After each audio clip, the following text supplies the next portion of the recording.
Be sure to like, comment, and subscribe for more amazing HFY stories. Hit the bell icon to get notified about our latest uploads. The Spoils of War ****. The starship Vindictus drifted silently through the dark expanse of space, its sleek, battle-worn hull reflecting the faint light of distant stars. Commander Zane Holt leaned over the controls, his fingers pressing the cold metal with the same ease he'd exhibited through countless battles. His mind was sharp, his body conditioned for war, but tonight, his thoughts were elsewhere. The war with the Vorticay, an ancient, ruthless alien empire, had raged for years. Their forces were numerous, their technology sophisticated, and their cruelty unmatched. But after the unexpected breakthrough on the outskirts of the Alara system, a victory had finally been won. The battle had been costly, but Zane's squad had emerged victorious, decimating the Vorticay flagship in a final, devastating assault. And with that victory came a prize that Zane hadn't expected, an inheritance of both immense value and responsibility. As Zane paced the bridge of the Vindictus, he reflected on the message from command. It had been an encrypted transmission, brief and to the point. Commander Holt, you have been selected to oversee the prisoners of war from the Vorticay flagship. As per the terms of the treaty, you are awarded ownership of the Vorticay slaves, including their most prized property, a group of genetically engineered female warriors. They are yours to command. The words had stunned him. Slavery was an archaic concept, something he'd only read about in history. Yet here, in the heart of the galaxy, it was still very much a reality. As the ship continued its course toward the galactic outpost, Zane couldn't shake the images of what lay ahead. The women, his new property, had been bred to serve. Beautiful, deadly, and skilled in combat, their existence was a testament to the Vorticay's cruel use of genetic engineering. He had heard the rumors. The women were more than just slaves, they were weapons in their own right, capable of annihilating entire armies. Zane's first meeting with them was not what he had expected. When the Vindictus docked at the outpost, a small contingent of Vorticay guards escorted the women from the prison hold. Zane was standing at the docking bay, his eyes scanning the group as they were led to him. The first thing that struck him was their beauty. It was otherworldly, their eyes glowing with an unnatural hue, skin smooth and flawless, each of them carrying an air of regal defiance despite their chains. They were all different in appearance, some tall, others shorter, but they shared an aura of power, an energy that pulsed from within them even in their subjugation. The leader of the group, a tall woman with silver hair and dark, piercing eyes, stepped forward. She was striking in her silence as though she had already sized Zane up, her gaze both assessing and challenging.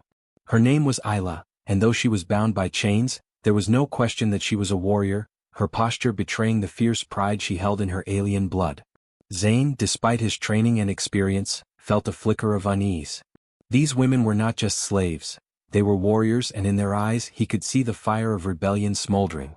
He understood the intricacies of war, the cost of lives, and the ethics of ownership in this galaxy, but this situation felt different. These women were not objects to be controlled, they were a force unto themselves. I trust you will take care of my property, Commander Holt, the Vorticay officer in charge of the prisoners said, his voice thick with arrogance. I expect nothing less than full compliance from them, or we will have unpleasant consequences. Zane nodded, his eyes never leaving Isla, the leader of the slaves. I will take full responsibility for them, he said, though the words didn't come easily. There was something unsettling about the way she looked at him, as if she were already judging his character, already plotting something he could not yet comprehend. The Vorticay officer gave a dismissive snort and turned on his heel, leaving Zane with his new inheritance. The chains that bound the women were an undeniable symbol of their status, but Zane knew that he would need more than authority to control them. The weight of this inheritance was more than just a matter of ownership, it was a test, one that would define his role in this war. Back on the Vindictus, Zane set up a temporary holding area for the women. He had ordered his crew to prepare the quarters, but it was clear that this would not be a simple matter of containment. He had no doubt that these women would not be easy to control. Their training, their strength, their pride, these were not characteristics easily subjugated. As the women were led into the designated room, Zane stood at the entrance, observing them. Isla, the leader, took a step toward him, her eyes locked onto his with an intensity that made him feel uneasy, yet strangely intrigued. You are the human? She asked, her voice calm but filled with an underlying challenge. The one who claims ownership over us? Zane met her gaze. I am Commander Zane Holt, yes, he replied, keeping his tone steady. But I don't think ownership is the right word here. I don't intend to treat you as property. Isla's lips curled slightly, though the expression was more amused than anything else. No, of course not. The Vorticay are known for their generosity, after all. But do not mistake kindness for weakness, human. I have no intention of being anyone's slave. Zane felt the tension in the air, the challenge emanating from Isla like a physical force. He understood now. This would not be an easy victory. The true battle would not be fought in the stars, it would be fought here, among these women. If he wanted to command their loyalty, if he wanted to win their trust, he would have to earn it. The inheritance of these women wasn't just a symbol of victory, it was a test of his leadership. And Zane Holt had never backed down from a challenge. Part 2, The Price of Leadership. Zane sat in his quarters aboard the Vindictus, reviewing the latest intelligence reports about the Vorticay and their aggressive expansion across the galaxy. The war was far from over, and though the battle for the Alara system had been a decisive victory, the future was uncertain. There were whispers of a coming retaliation from the Vorticay, a final push to reclaim their lost territory, and Zane knew that his next moves, on both the battlefield and with the women he had inherited, would be critical. Despite the weight of his responsibilities, Zane found his thoughts often drifting back to Isla and the others. He had expected the women to be subjugated, broken, resigned to their fate. But they weren't. Isla in particular stood out. Her eyes never left him without a challenge, a spark of resistance that refused to be extinguished. The commander's reflection on his unusual inheritance was interrupted by a knock on his door. It was Lieutenant Rhea, his trusted second in command. Her expression was serious, but there was a flicker of uncertainty in her eyes, an unease that Zane had come to recognize as a sign of something more than just routine matters. "Sir," she began, stepping into the room, "the women are proving difficult to control. We've tried to place them in the holding cells, but they refuse to comply with basic orders. Isla seems to be the ringleader, and the others follow her without question." Zane sighed and rubbed his temples, feeling the weight of his situation pressing down on him. "I didn't expect compliance. These women weren't bred to follow orders, they were bred to be warriors, to be leaders in their own right. We can't just treat them like prisoners." Rhea hesitated before continuing. "I understand, sir. But they're making it difficult for us to maintain order. The other crew members are nervous around them. And Isla, she's more than just a prisoner. She's instigating resistance. I'm concerned that she may try to lead them in an escape attempt." Zane considered the situation. The more he observed Isla and the others, the more it became clear that this wasn't just a matter of keeping them contained. The slaves, as he had initially been instructed to call them, were no ordinary captives. They were more than just beautiful, they were formidable. Their strength, agility, and training made them a threat, not only to the crew's morale but also to the Vindictus itself if left unchecked. "I need to speak with them," Zane finally decided. "Bring them to my quarters. Alone. I'll handle it from there." Rhea gave him a concerned look but nodded. "Understood, sir. I'll make the arrangements." The hours that followed felt like a countdown. Zane knew that he was walking a fine line. He had to assert his authority, but he also had to gain their trust. If he failed to do so, the situation could quickly spiral out of control.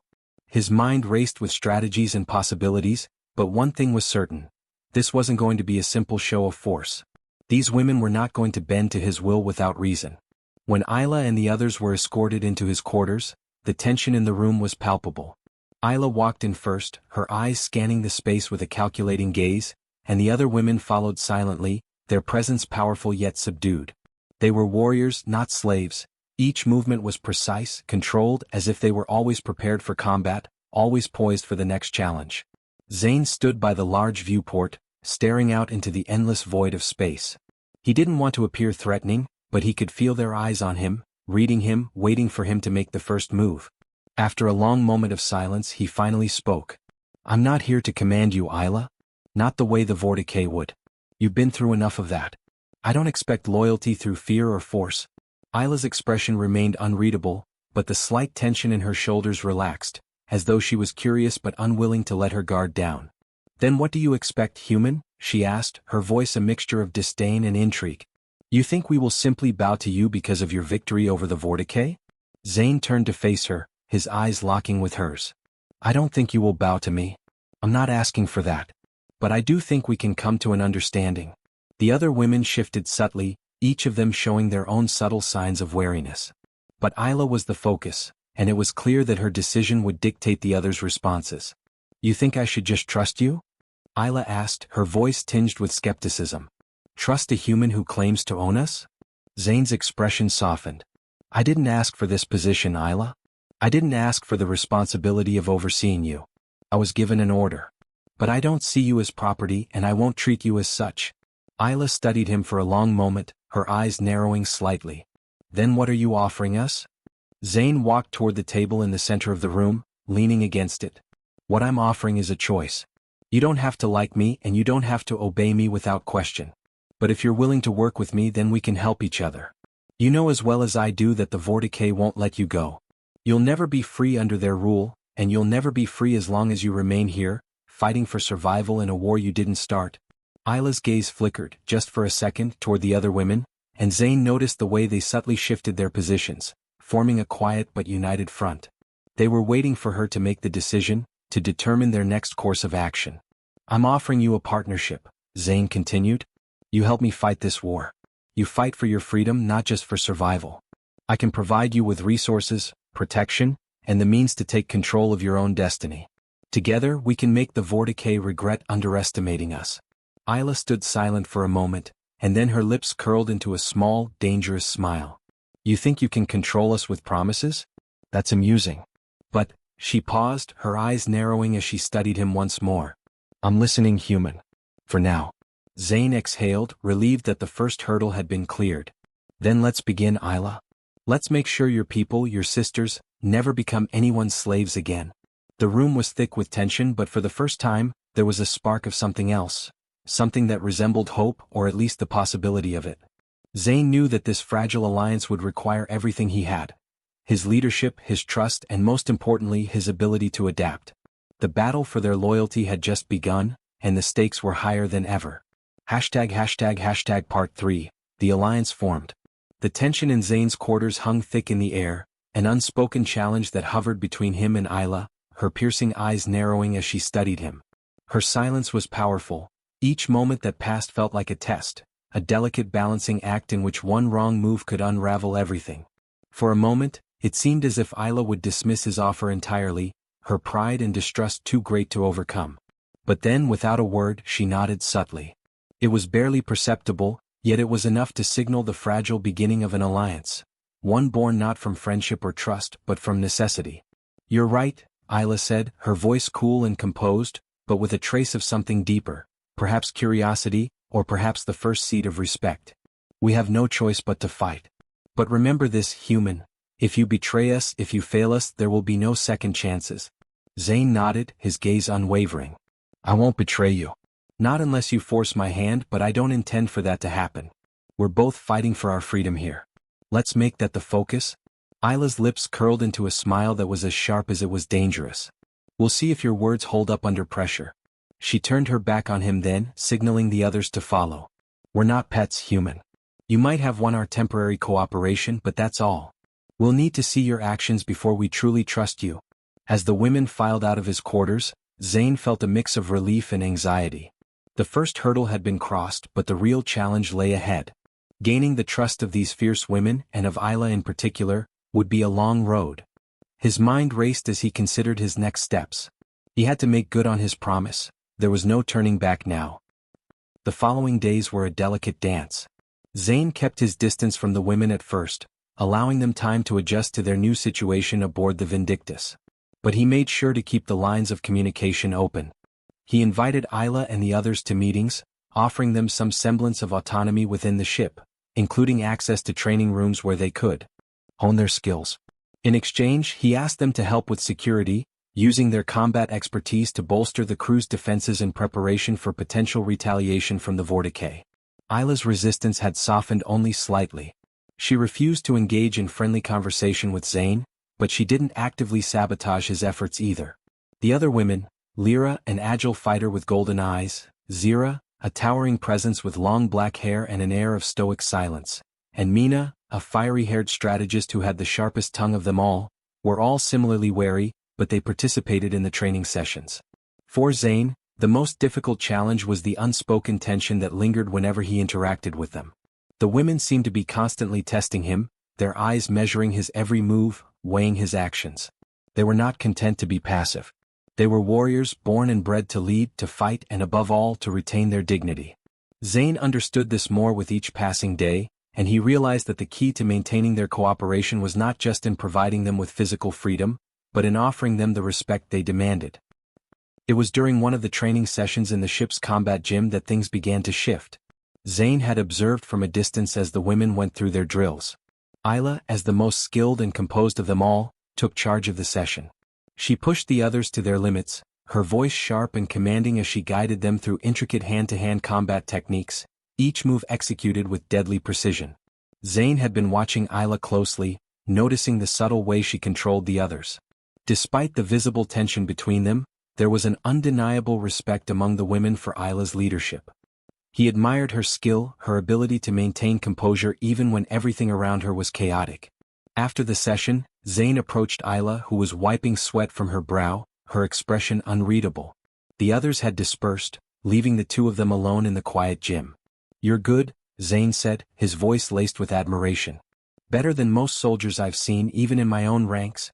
Isla's eyes flickered, a hint of pride flashing before she masked it again.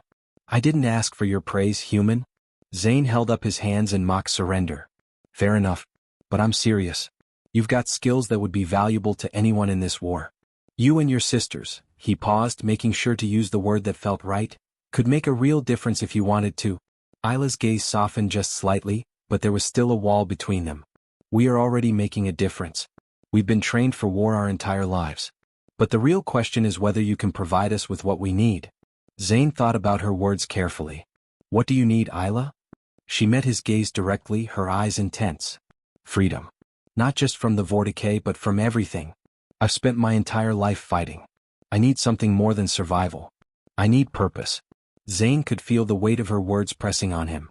He had promised them freedom, but now he realized that what they truly sought wasn't just physical liberty, it was a deeper kind of autonomy, a chance to rebuild their lives and their identities in a galaxy that had tried to break them.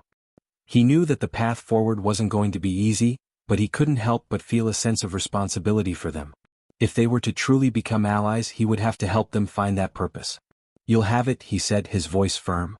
"I can't promise you peace, but I can promise you a chance to fight for something greater than just survival.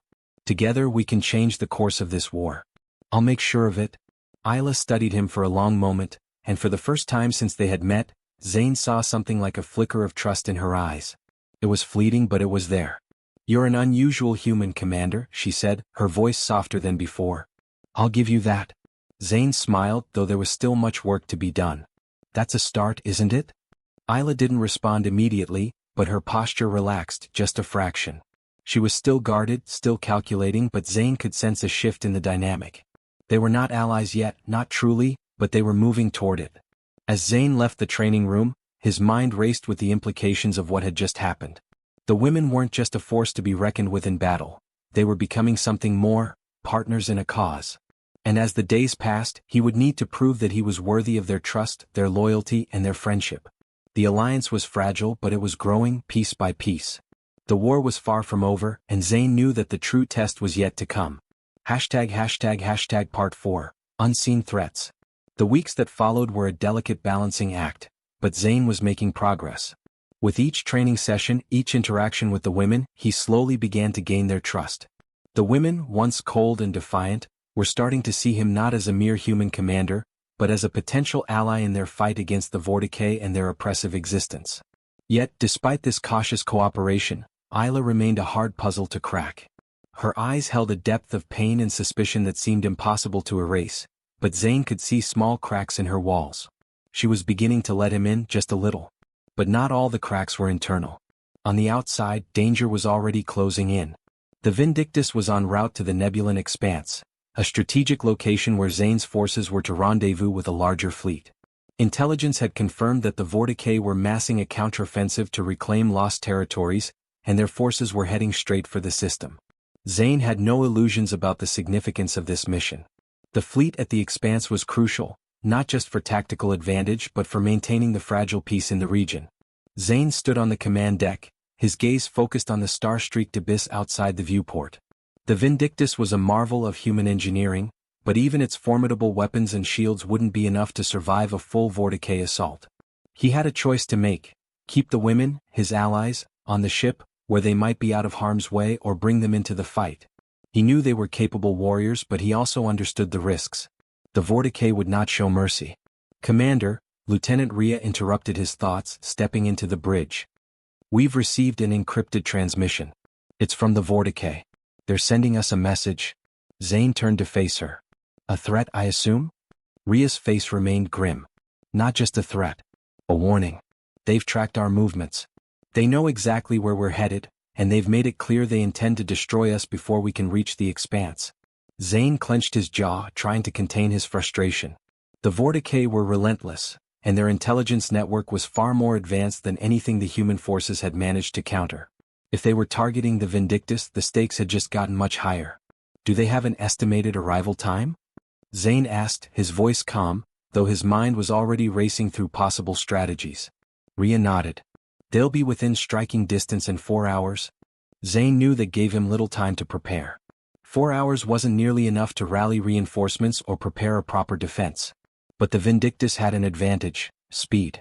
The ship was faster than most Vorticay vessels, and with some maneuvering, Zane believed they could make it to the Nebulan expanse before the enemy caught up. But they would need every hand they could get. The question remained, could he trust the women to fight by his side? Zane called for an immediate meeting with Isla and the others. They were in the training room, their sleek, powerful forms moving fluidly through the combat drills that had become routine. As Zane entered, Isla paused mid-strike, her sharp gaze locking onto him. She knew that look, he had summoned them for something important. The other women gathered around him, their expressions wary but attentive. Isla, Zane began, his voice steady, the Vorticay are coming. We're facing a full assault in a matter of hours. I'm going to need every hand we have. I need your help, and I need your sisters to fight with me. There was a brief silence as Isla's eyes narrowed, calculating. The weight of her decision hung in the air. She had spent her life fighting wars, living in the shadow of a brutal and unyielding empire, and the idea of aligning herself with another human, let alone one who commanded her like a puppet, was not an easy sell. Why should we fight for you? Isla finally asked, her tone not hostile, but full of the suspicion that always lingered when she looked at him. What do you offer us? Another promise of freedom? Zane's gaze didn't falter. I offer you a chance to strike back. To hit the Vorticay where it hurts. You've been slaves to them for far too long. You've been nothing but weapons in their eyes. I want to change that. Fight with me, and we can make sure they never have the chance to take control of you again. The other women exchanged glances. Lyra, who had always been more reserved, spoke up first. And if we don't trust you, human? Zane exhaled, knowing he had to choose his words carefully. Then we'll all die in the expanse, and the Vorticay will keep enslaving people like you and me. We'll die and you'll die, but they'll win. That's the reality. But if you stand with me, we might have a shot at winning this. Mina crossed her arms, her fiery hair cascading over her shoulders. You're asking us to risk our lives for something we can't even see. Zane took a deep breath, stepping closer to the women. His heart pounded in his chest, but he couldn't let that show. I'm asking you to risk your lives for something bigger than survival.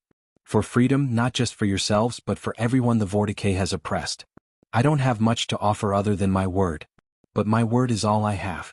Isla studied him for a long, tense moment, her piercing eyes scanning him as though she were looking for a crack in his resolve.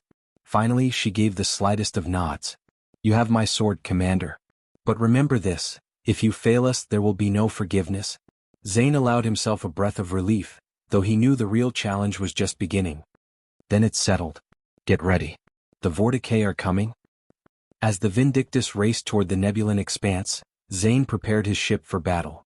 The tension was palpable as the crew made their final preparations.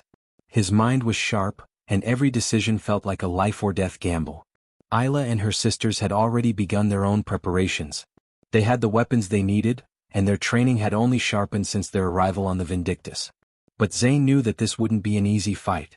The Vorticay were ruthless, and they would not hesitate to destroy everything in their path to reclaim their lost empire. The battle began with a roar as the Vorticay fleet emerged from the dark abyss of the expanse. Zane could feel the ship lurch as the first volley of fire was exchanged. But he wasn't afraid.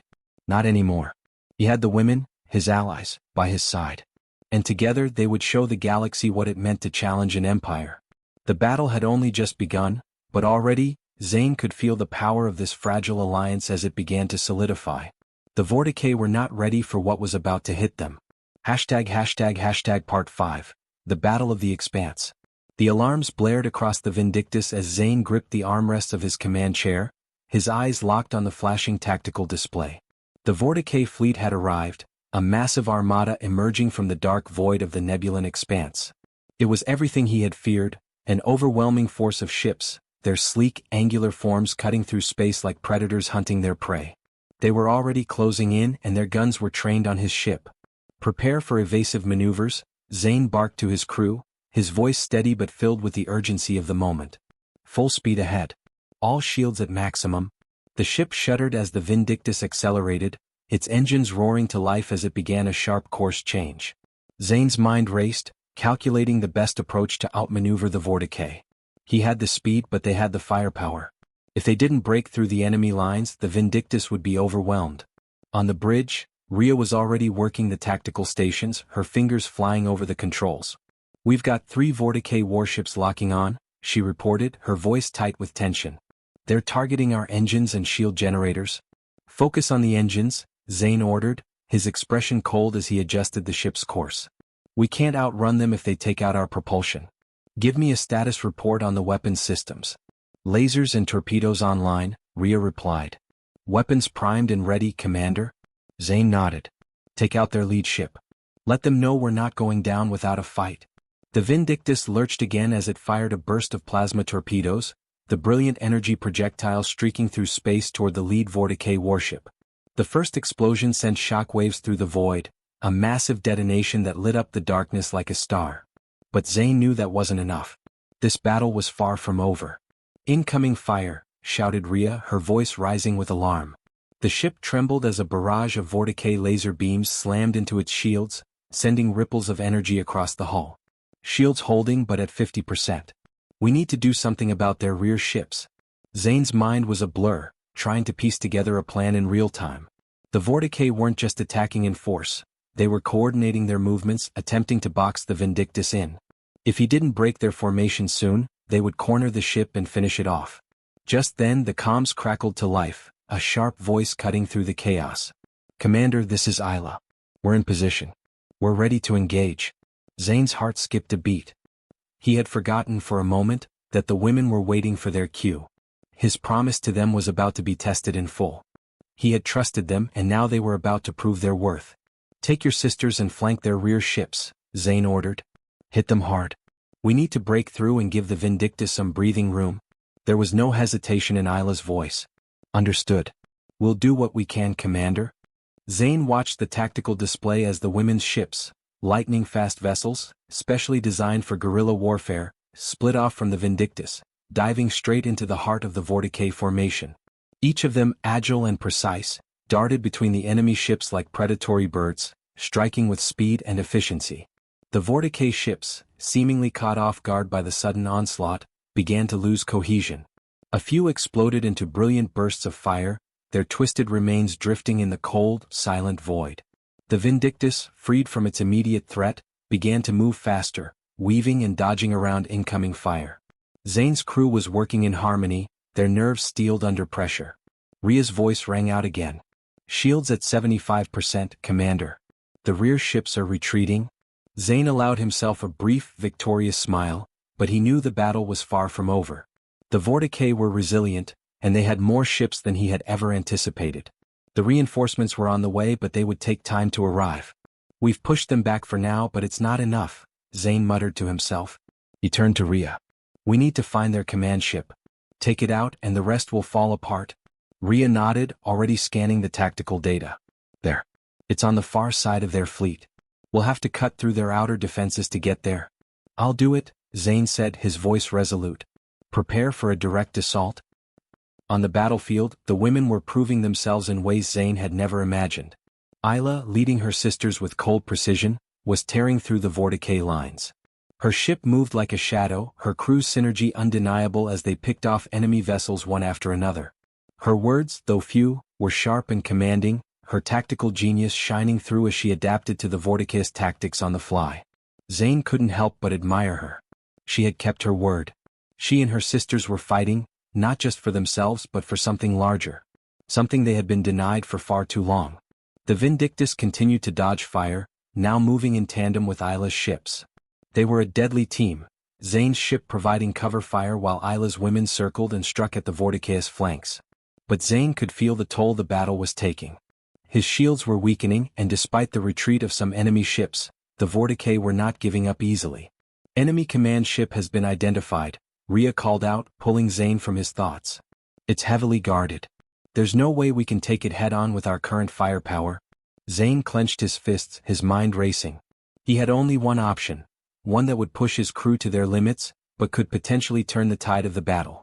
I'm going to need the women to make a sacrifice. He keyed the comms, opening a direct line to Isla. Isla, I need you to target the command ship. We're going in for a direct assault. But we'll need you to provide a diversion. Can you do it? Isla's voice crackled over the comms, steady and composed despite the chaos around her. Diversion? What's the plan? We'll draw their fire. You and your sisters can flank and hit them when they're distracted. But this has to happen fast. They'll regroup and we can't afford to give them time. There was a brief silence on the other end before Isla responded. Understood, Commander. We'll make it work. The Vindictus maneuvered closer to the command ship, the tension mounting as Zane's heart raced. He knew this was a high-risk play. If Isla and her sisters couldn't make it, the Vindictus would be a sitting target. But they didn't fail. With a flash of brilliance, Isla's ships dove in, their weapons firing relentlessly, pulling the enemy's attention away from the Vindictus. The Vorticae ships, distracted by the sudden barrage, began to scatter, their shields flickering as they focused on the smaller, more agile targets. Now? Zane shouted, his command cutting through the chaos. The Vindictus surged forward, a burst of power as its weapon system locked onto the Vorticae command ship. The first volley tore through the enemy's defenses, the explosion visible from the bridge as the command ship erupted in a brilliant flash. The tide of the battle had shifted. Zane let out a breath he didn't realize he had been holding, watching as the remaining Vorticae ships began to retreat, their formations breaking apart in the wake of their command ship's destruction. The Vindictus and Isla's forces had won the day, but just barely. Isla, Zane said into the comms, his voice laced with gratitude, we did it. We won. Isla's voice, calm but proud, responded. For now, Commander. But this is far from over. Zane knew she was right. The Vorticae wouldn't give up easily. But for the first time since the war began, he allowed himself to believe that victory was within reach. Together, they had proven something the galaxy would never forget. #### Part 6. The Price of Victory. The battle had ended, but the cost was becoming clear. The Vorticae, though forced to retreat, had inflicted significant damage on the Vindictus and its allied forces. The once pristine hull of Zane's ship was now scarred by plasma burns, and the crew was exhausted, their bodies and minds tested by the relentless fight. But the victory, though hard-won, was undeniable. The Vorticae had suffered a significant blow, a blow that would send shockwaves through the galaxy. Yet, as Zane stood in the quiet aftermath, staring at the tactical display that showed the enemy fleet scattering into the void, the weight of the moment pressed heavily upon him. This battle had been a turning point, but it was only one battle in a much larger war. The Vorticae would return, he knew that for sure. And the true cost of this victory was still to be paid. As he left the bridge, his footsteps echoing in the empty corridor, his thoughts turned to the women. The ones who had fought beside him, not just as warriors but as allies, as equals. Their loyalty had been earned in the fires of combat, but Zane understood that the fragile bonds they had formed were not invulnerable. They had risked everything to stand with him, and the consequences of their choice would not be light. When he reached the training room, Isla and the others were already there, waiting. Their expressions were a mixture of satisfaction and wariness, as though they were waiting for something. A word, a promise, an explanation. Zane stepped forward, his heart heavy with the weight of what had just transpired. You did it, Zane said, his voice full of respect as he met Isla's gaze. We did it. The Vorticae will think twice before coming after us again. Isla's lips curled into a slight smile, but it was fleeting, replaced quickly by the same cold determination that had defined her since the first day they met. The Vorticae will always come. You've given us a temporary respite, Commander, but we both know this isn't over. Zane nodded, understanding the weight of her words. The Vorticae were ruthless. Their empire had lasted millennia, and one battle would not be enough to undo all the destruction they had caused. I know, he said. But this was a significant victory. It shows the galaxy that they are not invincible. That there are those who can stand against them. Isla's eyes flicked toward her sisters, who were standing nearby, waiting for her decision. We've risked our lives, Zane. And we did it because we believe in the cause. But there's something we need to discuss. The price of this victory, the cost of our loyalty. You know that there are those among us who question your leadership. Some of us are starting to wonder, what happens next? What will you ask of us? Zane's chest tightened at the weight of her question. He had always known that this alliance wasn't without its complications, but the reality of it hit him harder than expected. The women, his allies, his friends, had given everything to stand by his side, and in return he had promised them freedom, respect, and a future without oppression. But what did that future look like? What price would they all pay for their rebellion? I won't ask you to do anything that will compromise your values, Isla, Zane said, his voice firm. I'm not your master. You're free to make your own choices. But I will need your help to win this war. And I won't ask for anything unless I can offer something in return. Isla studied him for a long moment, her sharp gaze calculating. Finally she nodded, though her expression remained cautious. We've fought together, Commander. But we need to know where we stand. What's the plan after the victory? You said you want to end the Vorticaeus reign of terror. How will we make that happen? Zane's mind raced. He had thought about this, dreamed of it, but now that the moment had arrived he realized how little he truly knew. The plan he had was still rough, filled with uncertainty. They had struck a significant blow, yes, but how could they truly defeat an empire as vast and entrenched as the Vorticae? I don't have all the answers, Zane admitted, his voice tinged with frustration. But I know this, we need to keep hitting them. Strike at their supply lines, their resources. We need to cripple their war machine. And we need to rally the rest of the galaxy, show them that they're not alone. That if we can fight back, so can they. The room fell silent as the women absorbed his words. Zane knew he wasn't offering a foolproof plan. He wasn't promising them an easy victory. But he also knew that this was their best chance. The Vorticae were vast, yes, but their empire had always relied on fear and control. If they could unite the galaxy against them, if they could inspire a rebellion that spread beyond their small corner of the galaxy, they might just stand a chance. Finally, Isla spoke again, her voice softer now, though no less resolute. We'll follow you, Zane. For now. But understand this, we're not just fighting for freedom. We're fighting for something more. We're fighting for our dignity, our right to choose our own fate. We're fighting for ourselves. Zane's heart surged with emotion at her words. He knew the fight wasn't just about victory, it was about everything they had lost, everything they had endured. The women weren't just soldiers to him anymore. They were comrades, sisters in arms, and the bond they shared went far deeper than tactics or strategy. I understand, Zane said, his voice steady. And I will fight for that too. Together we can do this. As the days passed, the Vindictus made repairs, the crew working tirelessly to restore the ship to fighting condition. Zane and Isla continued to plan their next moves, their alliance solidifying with each passing day. But even as they celebrated their hard-won victory, the threat of the Vorticae loomed ever closer. The galaxy was a vast place and their enemies were numerous. The war was far from over.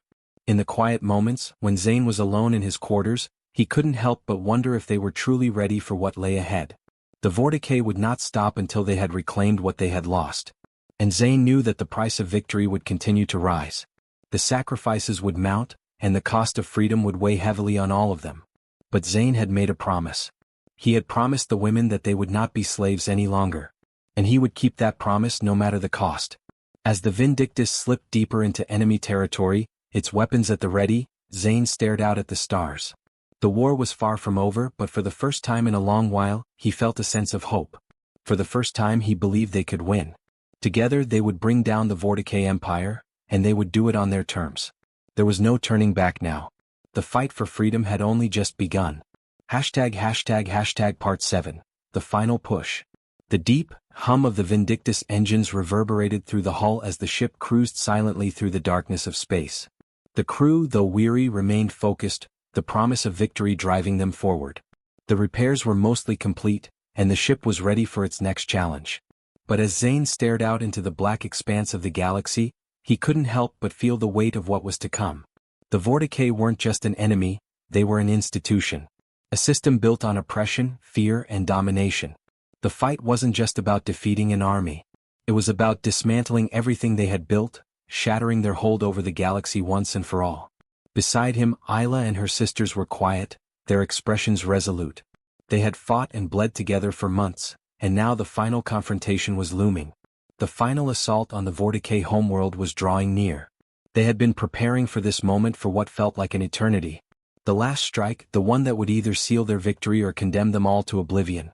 Zane turned to Isla, who was standing at the edge of the command deck, her arms folded across her chest. She had always been the stoic one, the one who never showed her emotions unless it was absolutely necessary. But now, even she seemed tense, her gaze fixed on the stars ahead, as if she could see the future unfolding before her eyes. Isla, Zane said quietly, stepping closer. We're ready. But you're not saying anything. What's on your mind? Isla looked at him, her piercing gaze softening just a fraction. I'm wondering if we truly understand what we're about to face, she said, her voice low but steady. The Vorticay are more than just a military force. They are an ideology, a culture built on control and domination. We're not just fighting their armies. We're fighting everything they stand for. Zane nodded, understanding her fear. The Vorticay were ruthless, not just in their military tactics, but in their ability to reshape entire civilizations to serve their will. They had invaded countless planets, enslaved entire populations, and crushed any resistance with terrifying efficiency. And now, they had underestimated the power of those they had once enslaved. The women aboard the Vindictus had shown Zane the strength of unity, of fighting not just for survival but for something far greater. We've got the galaxy on our side now, Zane said, his voice filled with conviction. And we've got something they can't even comprehend, freedom. We're not just fighting for ourselves. We're fighting for everyone they've enslaved, for every world they've destroyed. This ends now. Isla's lips curled into a faint smile, but there was no joy in it, only determination. I hope you're right, Commander. But we both know this won't be easy. We'll need more than just resolve to win this. We'll need to hit them where it hurts and hard. Zane stepped closer, his eyes scanning the tactical display. We've got a plan, Isla. It's not perfect, but it's our best shot.